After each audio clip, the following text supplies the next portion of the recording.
Hi friends, welcome back to Birla's Parvai. So in this video நம்ம என்ன பார்க்க போறோம் அப்படினா இப்ப சமீபத்துல most of the carsல top endல இந்த ADAS அப்படினு சொல்லி ஒரு ஃபீச்சர் வந்து கொடுக்கறாங்க. அப்ப இந்த ADAS அப்படிங்கற ஃபீச்சர் வந்து ரியலாவே ஒரு காருக்கு தேவையா? அது நமக்கு வந்து பெனிஃபிட்டா இருக்குமா? இல்ல அது எப்படி வர்க் ஆகுது அப்படிங்கறத ரொம்ப டீடைலா நம்ம பார்க்க போறோம். சோ அதுக்காக இன்னைக்கு நம்ம கூட இருக்கிற கார் என்ன அப்படினா Hyundaiவோட the recent generation Creta வந்து நம்ம எடுத்துட்டு வந்திருக்கோம். So இதில கம்ப்ளீட்டா இந்த ADAS பத்தின ஒரு டெமோ நம்ம பார்க்க போறோம். அது மட்டும் இல்லாம இந்த Cretaல ADAS எப்படி ஃபங்க்ஷன் ஆகுது? இந்த ADASல லெவல் 1, லெவல் 2 அப்படிலாம் சொல்றாங்களே, இந்த மாதிரி எத்தனை லெவல் வரைக்கும் இந்த ADASல இருக்கு? இந்த ADAS வேணும்னா ஒரு கார்ல என்னென்னலாம் இருக்கணும்? லைவ் டெமோவோட இந்த வீடியோ நம்ம பார்க்க போறோம். அப்போ நீங்க ஒரு கார் வந்து வாங்க போறீங்க. அதுல ADAS வந்து வச்சு வாங்கணுமா இல்ல தேவையில்லையா? அப்படின்னு உங்களுக்கு ஒரு டவுட் இருக்குன்னா இந்த வீடியோ வந்து ஒரு நல்ல கிளாரிட்டி கொடுக்கும் அப்படின்னு சொல்லி நான் நம்புறேன். வீடியோக்குள்ள போலாம். வீடியோக்குள்ள போறதுக்கு முன்னாடி நம்ம சேனலை இன்னும் நீங்க சப்ஸ்கிரைப் பண்ணல அப்படினா சப்ஸ்கிரைப் பண்ணிக்கோங்க. பக்கத்துல இருக்க பெல் பட்டனை கிளிக் பண்ணிக்கோங்க. அப்பதான் நான் போடுற எஃபோர்ட் உங்களை வந்து ரீச் ஆகும். இப்போ வீடியோக்குள்ள போலாம்.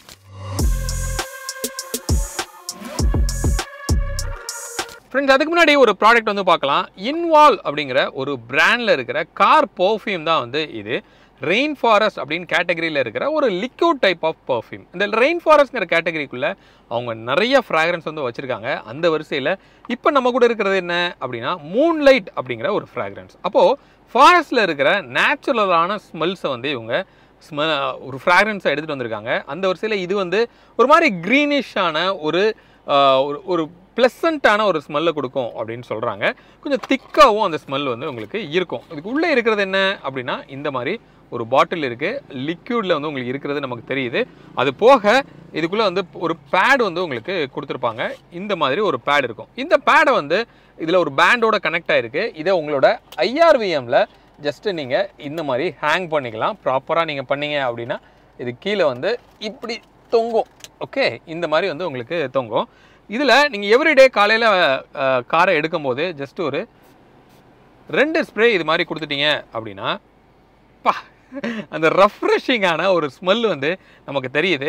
இது எவ்வளோ பெரிய காராக இருந்தாலும் இந்த ஸ்மெல் வந்து ஃபில் பண்ணும் அப்படின்னு சொல்கிறாங்க. உங்களுக்கு இந்த மாதிரி ஒரு நேச்சுரலான ஒரு ஸ்மெல் பிடிக்கும் அப்படின்னா இது உங்களுக்கு செட் ஆகும். இந்த ப்ராடக்ட்டோட டீட்டெயில் வந்து டிஸ்கிரிப்ஷனில் கொடுத்துருக்கேன். பிர்லா அப்படிங்கிற ஒரு கூப்பன் கோடு யூஸ் பண்ணிங்கன்னா 10% டிஸ்கவுண்ட்டில் கிடைக்கும். இப்போ இன்வால்வ் ஜெப்டோவில் அவைலபிளாக இருக்குது. வித்தின் 5 to 10 மினிட்ஸில் இந்த ப்ராடக்ட் உங்கள் வீட்டுக்கே வந்து ரீச் ஆகும். யூஸ் ஆகும்னா யூஸ் பண்ணிக்கோங்க. நமக்கு இன்றைக்கி டெமோக்கு வெஹிக்கிள் அரேஞ்ச் பண்ணி கொடுத்தது யார் அப்படின்னா சென்னையில் வேளச்சேரியில் நியூவாக ஸ்டார்ட் பண்ணியிருக்கிற FPL Hyundai தான் நமக்கு அரேஞ்ச் பண்ணி கொடுத்துருக்காங்க. உங்களுக்கு இன்கேஸ் இந்த Hyundaiவோட கார்ஸ் எதை டெஸ்ட் ட்ரைவ் பண்ணணும் அப்படின்னாலும் இல்லை டீட்டெயில்ஸ் வேணும் அப்படின்னா இங்கே கீழே வந்து அவங்களோட கான்டாக்ட் நம்பர்ஸ் வந்து கொடுக்குறோம்.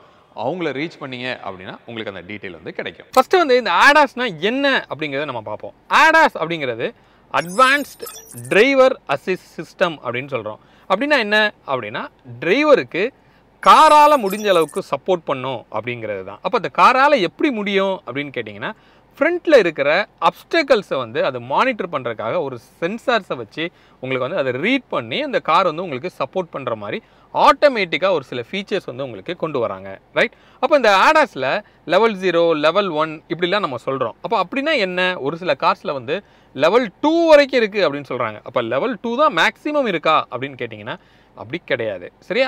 ஸ்டார்டிங் வந்து லெவல் 0. லெவல் 0ங்கிறது என்ன சொல்கிறோம் அப்படின்னா ADAS இல்லாத கார்ஸில் தான் லெவல் 0 அப்படின்னு சொல்கிறோம். அதாவது அசிஸ்ட் சிஸ்டம் வந்து 0. அந்த கார் எந்த விதத்துலையும் வந்து உங்களுக்கு ஆட்டோமேட்டிக்காக உங்களுக்கு அசிஸ்ட் பண்ணாது. அதுதான் 0 அப்படின்னு நம்ம சொல்கிறோம்.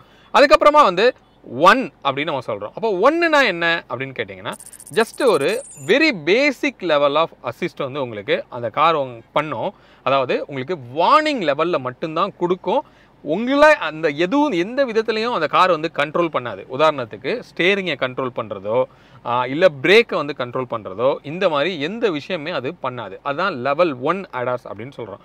இப்போ உதாரணத்துக்கு மார்க்கெட்டில் இருக்கிற கார்ஸில் இதே Hyundaiல இருக்கிற வென்யூவில் லெவல் 1 ADAS வந்து உங்களுக்கு கொடுக்குறாங்க. அதில் வந்து இந்த உங்களுக்கு ஸ்டேரிங் எல்லாம் அதுவாகவே கண்ட்ரோல் ஆகிற சிஸ்டம் எதுவுமே வந்து உங்களுக்கு இருக்காது. ஸோ இது லெவல் 2 அப்படின்னு நம்ம போகிறோம் அப்படின்னா ஒரு ஸ்டெப்பு மேலே வந்து நம்ம போகிறோம்.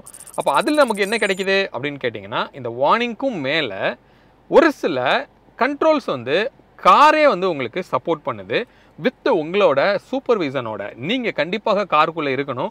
நீங்கள் ஸ்டேரிங் மேலே கையை வச்சிருக்கணும். ஆனால் அது ஸ்டேரிங் வந்து உங்களுக்கு அழகாக வந்து சப்போர்ட் பண்ணும். இன்னொன்று இந்த பிரேக்கிங் சிஸ்டம் அப்படின்னு சொல்கிறோம். சடனாக வந்து ஒரு எமர்ஜென்சி பிரேக்கிங்கோட சப்போர்ட் உங்களுக்கு தேவைப்படுது அப்படின்னா அதுவாகவே பிரேக் அப்ளை பண்ணி உங்களுக்கு அந்த இடத்துல உங்களை சேவ் பண்ணுது.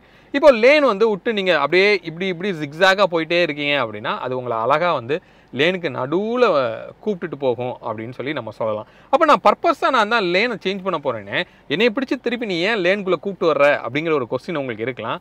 நீங்கள் ரூல்ஸ் படி லேன் ஷிஃப்ட் பண்ணும்போது இண்டிகேட்டர் போட்டு தான் நீங்கள் லேனை ஷிஃப்ட் பண்ணணும். அப்படி நீங்கள் இண்டிகேட்டர் நீங்கள் போட்டிங்க அப்படின்னா அது ஆட்டோமேட்டிக்காக அது நீங்கள் திரும்ப தான் போகிறீங்கன்னு நினச்சி உங்களை அலோவ் பண்ணோம். இண்டிகேட்டர் போடாமல் லேன் மாற்றினீங்கன்னா உங்களை திரும்ப வந்து லேனுக்குள்ளே அது கூப்பிட்டுட்டு வர்றதுக்கு ட்ரை பண்ணும். அப்போது இது ஒரு அட்வான்டேஜ் என்ன அப்படின்னா உங்களை இண்டிகேட்டர் போடுறதுக்கு இது இன்சிஸ்ட் பண்ணுது அப்படின்னு கூட சொல்லலாம். இந்த மாதிரி காரே வந்து உங்களுக்கு ஒரு சில விஷயங்களை சப்போர்ட் பண்ணும். அதுதான் லெவல் 2. இப்போ நம்ம மாஸ் மார்க்கெட் கார்ஸில் பார்க்கும்போது இந்த லெவல் 2 வரைக்கும் தான் இருக்குது அப்படின்னு சொல்லலாம். பட் ஒரு ஸ்டெப்பு மேலே போய் மஹேந்திராவில் இப்போ சமீபத்தில் லான்ச் ஆன அந்த இவி கார்ஸில் வந்து இந்த அடாப்டிவ் க்ரூஸில் வந்து அடிஷ்னலாக ஒரு ஃபீச்சர் வந்து கொண்டு வந்திருக்காங்க. என்ன அப்படின்னா அடாப்டிவ் க்ரூஸுங்கிறது என்னது? ஃப்ரண்ட்டில் வந்து ஒரு கார் போய்கிட்டே இருக்கும். நீங்கள் ஒரு க்ரூசிங் வந்து ஒரு 100ல் செட் பண்ணியிருக்கீங்க. அந்த கார் வந்து 80ல் தான் போகுது அப்படின்னா யூஸ்வலாக நீங்கள் மேனுவலாக அதை ரீசெட் பண்ணி லேனை மாற்றி திருப்பி நீங்கள் அந்த க்ரூஸை ஆன் பண்ணணும். பட் அடாப்டிவில் அதுவாகவே ஸ்பீடை கம்மி பண்ணிக்கும். அதுவாகவே அந்த காரோட ஃப்ரண்ட்டில் போகிற காருக்கு ஏற்றாப்புல ஸ்பீடை வேரி பண்ணிக்கும். இதுதான் அடாப்டிவ் க்ரூஸ் அப்படின்னு சொல்கிறோம். பட் அந்த மஹேந்திராவில் இந்த ஸ்டேரிங் ஆட்டோமேட்டிக்காக ரொட்டேட் பண்ணி உங்களை லேன் சேஞ்ச் பண்ண வச்சு திருப்பி அந்த க்ரூஸ் வந்து உங்களுக்கு எனேபிள் பண்ணுது. இது இப்போ இருக்கிற ஒரு ரீசெண்டான டெக்னாலஜி அப்படின்னு சொல்லலாம். ஸோ ஸ்டில் இது எல்லாமே வந்து லெவல் 2 தான். அப்போ லெவல் 3னா என்ன அப்படின்னா ஒரு ஸ்டெப் அதுக்கு மேலே போகுது. கார் உங்களுக்கு சப்போர்ட் பண்ணுற நிறையா விஷயங்கள் அந்த காரே வந்து கண்ட்ரோல் எடுத்துக்கிற மாதிரி இருக்கும் வித் உங்களோட சூப்பர்விஷனோட. இதே மாதிரி லெவல் 4 இருக்குது, லெவல் 5 இருக்குது. இப்போ லெவல் 5னா என்ன பண்ண போகுது அப்படின்னா ஹியூமனோட இன்டர்வென்ஷன் இல்லாமல், ஹியூமனோட இன்வால்மெண்ட் இல்லாமல் அந்த கார் பாட்டுக்கு நீங்கள் உங்களோட லொக்கேஷனை செட் பண்ணி விட்டீங்க அப்படின்னா உங்களை ட்ரைவ் பண்ணி அதுவாக அந்த லொக்கேஷனில் கொண்டு போய் விட்டுரும். லெஃப்ட் எடுக்கிறது, ரைட் எடுக்கிறது, பிரேக் எடுக்கிறது, ஃப்ரண்ட்டில் சிக்னலை பார்த்து நிப்பாட்டுறது, இது அத்தனை விஷயமே வந்து அதுவாக பண்ணும். அதுதான் அட்டானமஸ் வெஹிக்கிள் அப்படின்னு சொல்லி நம்ம சொல்கிறோம். தானியங்கி வெஹிக்கிள் அப்படின்னு கூட நம்ம சொல்லலாம். உதாரணத்துக்கு டெஸ்லா. அப்போ அந்த டெஸ்லா வந்து நீங்கள் நிறைய வீடியோஸில் நீங்கள் பார்த்துருப்பீங்க. செட் பண்ணி விட்டிங்கன்னா ஸ்டேரிங் அதுவாக திருப்பிக்கிடும், அதுவாகவே ஒரு இடத்துக்கு போய்க்கிடும், இந்த மாதிரிலாம் பண்ணுதுன்னு. இது வந்து லெவல் 5ல் வந்து அந்த கார் வந்து கான்ஃபிகர் ஆகிருக்கு அப்படின்னு சொல்லலாம். இதுதான் வந்து இந்த அடாஸில் லெவல் 0லேருந்து லெவல் 5 வரைக்கும் அப்படின்னு சொல்லி நம்ம சொல்ல முடியும். இப்போ இந்த ஆடாஸ் வந்து ஒரு காரில் இருக்கணும் அப்படின்னா என்னென்ன மாதிரியான ஹார்ட்வேர்ஸ் இருக்கும், என்னென்ன பார்ட்ஸ் இருக்கும் அப்படிங்கிறத நம்ம பார்க்கலாம். முக்கியமாக இங்கே ஃப்ரண்ட்டில் பார்த்தோம் அப்படின்னா இங்கே ஒரு பாக்ஸ் மாதிரி உங்களுக்கு கொடுத்துருக்காங்க. இதுக்குள்ளே தான் ரேடார் அப்படின்னு சொல்லி ஒன்று இருக்குது. அப்போ எல்லா கார்லேயும் ஆடாஸ் இருந்தாவே இந்த ரேடார் இருக்கணுமா அப்படின்னு கேட்டிங்கன்னா அப்படி கிடையாது. டிபெண்ட்ஸ் ஆன் த மேனுஃபேக்சரர் அப்படின்னு சொல்லலாம். இப்போ உதாரணத்துக்கு ஹோண்டா எடுத்துட்டிங்க அப்படின்னா இந்த ரேடார் இல்லாமல் கேமரா மட்டும் வச்சே வந்து ஆடாஸ் இம்ப்ளிமெண்ட் பண்ணியிருக்காங்க. அதுவுமே ரொம்ப எஃபெக்டிவாக தான் இருந்தது அப்படின்னு சொல்லலாம். அப்போ இந்த காரில் ஹுண்டாய் கிரெட்டாவில் வந்து உங்களுக்கு ரேடாரும் இருக்குது, அதே நேரத்தில் கேமராவும் கொடுத்துருக்காங்க. ORVMல சைடில் 2 கேமராவுமே இருக்குது. அந்த 2 கேமரா 360 டிகிரிக்கு யூஸ் ஆகுது. அது போக பிளைண்ட் ஸ்பாட்டை டிடெக்ட் பண்ணுறதுக்குமே வந்து அந்த கேமராஸ் யூஸ் ஆகுது அப்படின்னு சொல்லலாம். நீங்கள் வந்து சைடில் இண்டிகேட்டர் போட்டிங்க அப்படின்னா எந்த பக்கம் இண்டிகேட்டர் போடுறீங்களோ அதோட இமேஜ் உங்களுக்கு கிளஸ்டரில் ஒரு வீடியோவாகவே வரும். ஸோ இந்த மாதிரி விஷயத்துக்கு வந்து ORVM யூஸ் பண்ணுறாங்க. அது போக ரியரில் இருக்கிற அந்த ரியர் பார்க்கிங் சென்சார்ஸாக இருக்கலாம், ஃப்ரண்ட்டில் இருக்கிற ஃப்ரண்ட் பார்க்கிங் சென்சார்ஸாக இருக்கலாம், இது எல்லாத்தையும் இன்டெகிரேட் பண்ணி தான் ஃப்ரண்ட்டில் இருக்கிற ஆப்ஜெக்டை வந்து அவங்க டிடெக்ட் பண்ணுறாங்க. அப்போ அந்த ஆப்ஜெக்டை டிடெக்ட் பண்ணுறதுக்கு இவ்வளோ விஷயங்கள் வந்து ஒரு காருக்கு தேவைப்படுது. இப்போ நம்ம அந்த அடாஸோட டெமோ வந்து நம்ம பார்க்க போகிறோம். இந்த ஃபஸ்ட்டு நம்ம பார்க்க போகிறது லேன் கீப் அசிஸ்ட் அப்படின்னு சொல்லலாம். லேனை விட்டு நம்ம வெளியில் போகாமல் ஸ்டேரிங் நமக்கு எந்த அளவுக்கு சப்போர்ட் பண்ணுது அப்படிங்கிறதான் இப்போ நம்ம பார்க்க போகிறோம். இப்போ உங்களுக்கு டெமோ காமிக்கணுங்கிறதுக்காக தான் நான் கையை எடுத்துகிட்டு ஓட்டுறேன். ஆக்சுவலி நீங்கள் ரொம்ப சேஃபாக தான் ஓட்டணும். நம்ம மறந்து பண்ணும்போது தப்ப அது எப்படி நமக்கு சப்போர்ட் பண்ணுதுன்னு காமிக்கிறதுக்காக மட்டும்தான் இந்த டெமோ. இங்கே வந்து நமக்கு நல்ல ஒரு லேனுக்கு ஒரு லைன் வந்து உங்களுக்கு இருக்கிறது தெரியுது. 2 பக்கமும் டார்க்காகவே இருக்குது. இப்போ நான் கையை எடுத்துட்டு நான் டிரைவ் பண்ணிட்டு இருக்கிறேன். இப்போ லேனை விட்டு அது வெளியில் போகிறதுக்கு அலோவ் பண்ணுதா அப்படிங்கிறத நம்ம பார்ப்போம். நான் பர்பஸாக என்ன பண்ணுறேன் அப்படின்னா இப்படி லைட்டாக இப்படி பண்ணுறேன். ஓகே, இங்கே நீங்கள் பார்க்கலாம் இன்னும் அது லேனை வந்து டிடெக்ட் பண்ணல. அதை டிடெக்ட் பண்ணிச்சு அப்படின்னா நமக்கு வந்து ஆக்சுவலாக இப்போ நீங்கள் பார்க்கலாம். இப்போ தான் ஆன் பண்ணியிருக்கிறோம். இங்கே ஒரு சுவிட்ச் இருக்குது. அதை ஆன் பண்ணதுக்கப்புறம் தான் 2மே வந்து உங்களுக்கு க்ரீனாக மாறுது. இப்போ லைட்டாக வந்து ஒரு பேரிகார்டு வந்து இருக்குது. அந்த பேரிகார்ட்லேருந்து நம்ம எஸ்கேப் ஆகி வெளியில் வந்துடலாம். ஸோ ஒரு குறிப்பிட்ட ஸ்பீடுக்கு மேலே தான் அது வந்து வரும். இப்போ நீங்கள் இந்த இடத்துல ஸ்டேரிங்கோட இது எனேபிள் ஆயிடுச்சு, ரெண்டுமே க்ரீனாக இருக்குது. இப்போ நான் கையை எடுத்துருக்கிறேன், நீங்கள் பார்க்கலாம். நான் லைட்டாக வெளியில் போகிறதுக்கு நான் முயற்சி பண்ணிட்டு இங்கே பாருங்கள் கை எடுக்கிறேன், தெரியுதா? ஸ்டேரிங் வந்து அதுவாகவே வந்து ரொட்டேட் பண்ணி நம்மளை வந்து உள்ளே வந்து வர்றதுக்கு நம்மளை அலோவ் பண்ணுது. இன்னொன்று, லேனை விட்டு வெளியில் சென்டருக்கு போகிறதுக்கும் அதை நம்ம கரெக்டாக வந்து ஒரு வார்னிங் கொடுக்குதுன்னு சொல்லலாம். இங்கே பாருங்கள், நீங்கள் keep hands on steering wheel அப்படின்னு சொல்லிட்டு உங்களுக்கு சொல்லுது. அது என்ன சொல்லுதுன்னா, நீ ரொம்ப நேரமாக ஸ்டேரிங்கில் வந்து கை பிடிக்கல, நீ வந்து கையை பிடி அப்படின்னு சொல்லுது ஸ்டேரிங்கை. இப்போ நான் வந்து என்ன பண்ணியாச்சு, வந்தாச்சு. இப்போ நான் இண்டிகேட்டர் போட்டுட்டேன் அப்படின்னா அது ஆட்டோமேட்டிக்காக என்ன பண்ணும் அப்படின்னா உங்களை வந்து அலோவ் பண்ணும். இப்போ நீங்கள் பார்க்கலாம், இப்போ இது ஒட்டி போகுது, இங்கே ஒரு கர்வ் வருது, அந்த கர்வ் எடுக்குதா அப்படிங்கிறத நம்ம பார்க்கலாம். நான் சேஃபாக தான் நான் கையை எடுத்துருக்கிறேன். இப்போது இங்கே பாருங்கள், அந்த கர்வ் வந்து ஆட்டோமேட்டிக்காக இது வந்து டேர்ன் பண்ணி நம்மளை கர்வ் எடுக்கிறதுக்கு வந்து அலோவ் பண்ணுது. சூப்பராக வந்து பார்க்கலாம். அது திரும்பி இந்த கர்வில் வந்து நம்ம இப்போது போயிட்டுருக்குறோம். S, okay. ஸோ இது வந்து ஒரு அட்டானமஸ் டிரைவராக நம்ம கன்சிடர் பண்ணிக்கக்கூடாது. நம்மளோட சேஃப்டிக்காக மட்டுமே தான். இங்கேயும் நீங்கள் பார்க்கலாம், இப்போ பாருங்கள், இந்த தெரியுதா, நம்மளை ஆட்டோமேட்டிக்காக இப்படி திரும்பி நமக்கு அந்த கர்வ் வந்து எடுக்கிறதுக்கு நமக்கு அது அலோவ் பண்ணுது. ஓகே, ஸோ இது வந்து ஒரு பர்ஃபெக்டான ஒரு யூஸ்ஃபுல்லான ஒரு ஃபீச்சர் அப்படின்னு கூட நம்ம சொல்லலாம். அப்படி நீங்கள் பர்பஸாக இப்போ நான் லேன் நான் மாற்றுறேன் அப்படின்னா நீங்கள் திருப்பினா கூட என்ன பண்ணுன்னா அது உங்களை உள்ளே இழுக்கிறதுக்கு கிடுக்குன்னு அப்படி சவுண்ட் இங்கே பாருங்கள், நீங்கள் தள்ளுறீங்க, அது உள்ளே இழுக்குது, அதுவே கன்ஃபியூஸ் பண்ணுது. அப்போது நீங்கள் அப்படி பண்ணணும் அப்படின்னு நீங்கள் நினச்சிங்கன்னா இண்டிகேட்டர் போடுறீங்க அப்படின்னா உங்களை அதை அலோவ் பண்ணிடும். நீங்கள் லேனை வந்து ஈஸியாக மாற்றிக்கலாம், எந்த டிஸ்டர்பன்ஸும் இல்லாமல். நிறைய பேர் எப்படி கன்ஃபியூஸ் ஆவாங்கன்னா, நான் தான் மாற்ற போகிறேன், நீ எதுக்கு நீ வந்து உள்ளே இழுக்கிற அப்படின்னு சொல்லி எல்லாத்தையும் ஆஃப் பண்ணிட்டு ஓட்டுவாங்க. பட் ப்ராப்பராக இண்டிகேட்டர் போட்டு நம்ம ஓட்டணும் அப்படின்னா அது நம்மளை கரெக்டாக வந்து அது ரீடைரக்ட் பண்ணி கூட்டிட்டு போகுது. ஸோ இதுதான் வந்து இந்த lane assist and lane keep அப்படின்னு சொல்லலாம். இப்போ வந்து இந்த க்ரூஸ் கண்ட்ரோல் அப்படிங்கிறத இப்போ நம்ம டெஸ்ட் பண்ணி பார்க்க போகிறோம். இப்போ வந்து க்ரூஸ் அப்ளை பண்ணுறேன்.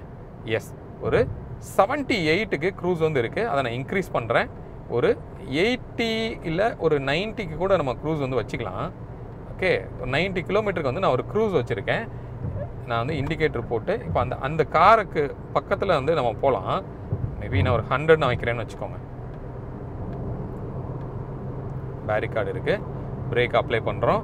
அப்ளை பண்ணோம் அப்படின்னா ஆட்டோமேட்டிக்காக வந்து உங்களுக்கு அந்த க்ரூஸ் வந்து ரிலீஸ் ஆகும். ரிலீஸ் பண்ணிட்டு ஃபஸ்ட்டு இந்த பேரிகார்டை வந்து நம்ம கிராஸ் பண்ணிக்கிறோம்.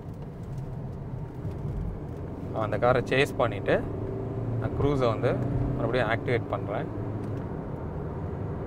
86 89ல் இப்போ க்ரூஸ் வந்து நம்ம பண்ணியிருக்கோம். இன்னும் கொஞ்சம் நான் இன்க்ரீஸ் பண்ணுறேன். அது அலோவ் பண்ணுதான் நம்மளை போகிறதுக்கு அப்படின்னு நம்ம பார்க்கலாம். இப்போ நான் வந்து 100 நான் கொடுத்துருக்கேன். ஸ்டில் எனக்கு வந்து அந்த காருக்கும் இதுக்கும் கேப் வந்து கம்மியாக இருக்கிறதுனால இது 100 கிலோமீட்டரில் போகல, 80ல் தான் வந்து உங்களுக்கு போகுது. எப்போ இது 100க்கு போகும் அப்படின்னு கேட்டிங்கன்னா, இப்போ நான் இண்டிகேட்டர் போட்டு லேனை மாற்றுறேன். இப்போ பாருங்கள், நான் ஒன்றுமே பண்ணல, அதுவாகவே ஸ்பீடை இன்க்ரீஸ் பண்ணி என்னோடய ஸ்பீடை வந்து 100க்கு அது வந்து மீட் பண்ணுது. ஓகே, இதுதான் வந்து இந்த அடாப்டிவ் க்ரூஸ் அப்படின்னு சொல்கிறோம். இது செமையான யூஸ்ஃபுல்லான ஒரு ஃபங்க்ஷனு. முன்னாடி இருக்கிற காருக்கு ஏத்தாப்பில் இப்போ நான் இதே ட்ராக்கில் போகிறேன், அங்கே ஒரு 2 கார் வந்து போயிட்டுருக்குது. அதில் மறுபடியும் இந்த அடாப்டிவ் க்ரூஸ் வந்து நம்மளோட ஸ்பீடை வந்து ரெடியூஸ் பண்ணும். அப்போது எவ்வளோ தூரத்துக்கு முன்னாடி இது ஆக்டிவேட் ஆகணும் அப்படிங்கிற செட்டிங்ஸ் வந்து நீங்கள் பண்ணிக்கலாம். இவ்வளோ தூரத்துக்கு க்ளோஸாக போனால் தான் எனக்கு இந்த அடாப்டிவ் ஒர்க் ஆகணும், இல்லை இவ்வளோ டிஸ்டன்ஸ்லேயே வந்து எனக்கு அடாப்டிவ் ஒர்க் ஆகணும் அப்படிங்கிறத நீங்களே வந்து கான்ஃபிகர் பண்ணிக்க முடியும். ஓகே, இப்போ அங்கே ஒரு கார் போகுது, அதுக்கு க்ளோஸாக நம்ம போகலாம். அது போனோம் அப்படின்னா நம்மளை வந்து ஆட்டோமேட்டிக்காக நம்மளை இப்போது டவுன் பண்ணும். நான் நல்லாவே ரஷ் பண்ணி போகிறேன்.